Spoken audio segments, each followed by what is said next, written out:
दोस्तों profit loss chapter में one of the most important concept होता है नो प्रॉफिट नो लॉस। अक्सर इसमें बच्चे भी कंफ्यूज होते हैं, क्योंकि देखो अब मैं इसको सिंपल भाषा में, यहाँ पे दो सिचुएशन हो सकती हैं।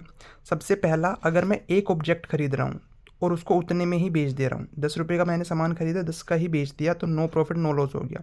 कन्फ्यूज़न यहाँ पे स्टार्ट होती है जब मैं एक से ज़्यादा ऑब्जेक्ट खरीदता हूँ। लेट से मैं एक को 15 रुपये में खरीदता हूँ और 10 में बेच देता हूँ, मैंने 5 रुपये का यहाँ पे लॉस किया।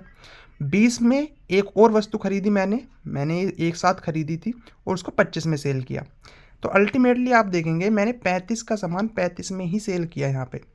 ठीक है, तो यहाँ पर भी नो प्रॉफिट नो लॉस ही है।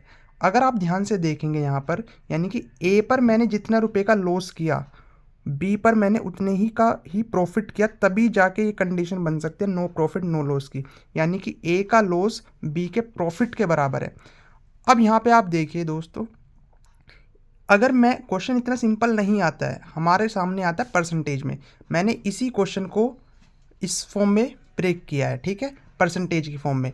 मान लो ए को मैंने 33:1/3% में लॉस में बेच दिया और बी को 25% प्रॉफिट में सेल कर दिया, तो यहाँ पर आप इसी कंसेप्ट का इस्तेमाल करेंगे भाई। इस अब यहाँ परसेंटेज है तो यहाँ पे मल्टीप्लाई आ जाएगी, यहाँ पे तो डायरेक्ट रुपीज़ था तो मैंने ऐसे समझा दिया आपको। इसका मतलब ए का जितना मैंने लॉस कमाया, बी के उतने ही प्रॉफिट परसेंट के बराबर होना चाहिए।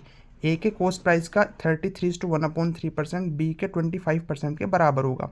और यहाँ पर आप देखिए, यहाँ से हम ए और बी के कॉस्ट प्राइस का रेशो निकाल सकते हैं 3:4, और आगे फर्दर जो क्वेश्चन दिया हुआ है हम उसको सोल्व कर सकते हैं आसानी से।